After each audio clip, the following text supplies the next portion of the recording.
আমাদের আজকের important word হচ্ছে বিজি। আজকে আমরা শিখবো কিভাবে এই বিজি ওয়ার্ডকে আরো স্মার্ট ভাবে সেন্টেন্সের মধ্যে ব্যবহার করা যায়। আচ্ছা, আমি একটা প্যাটার্ন দিচ্ছি, খেয়াল করেন। I am busy with. কোনো কিছু নিয়ে যদি ব্যস্ত থাকেন তাহলে আপনি এই কথাটা বলবেন, আই অ্যাম বিজি উইথ। এবার আপনার ওই কাজটা, যেমন এখানে খেয়াল করে দেখেন, আমি ফোন নিয়ে ব্যস্ত। এই যে ফোন আমার কাছে, তাই না? তাহলে I am busy with my phone. খুবই ইজি। আচ্ছা, তারপরে দেখেন, আমি আমার ক্লাস নিয়ে ব্যস্ত। তাহলে আমার কাছে ক্লাস, তাই না? তাহলে I am busy with my class.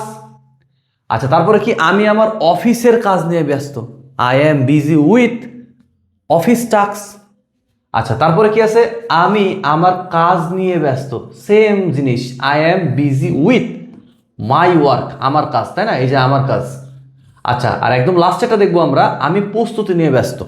তাহলে কি, I am busy with preparation.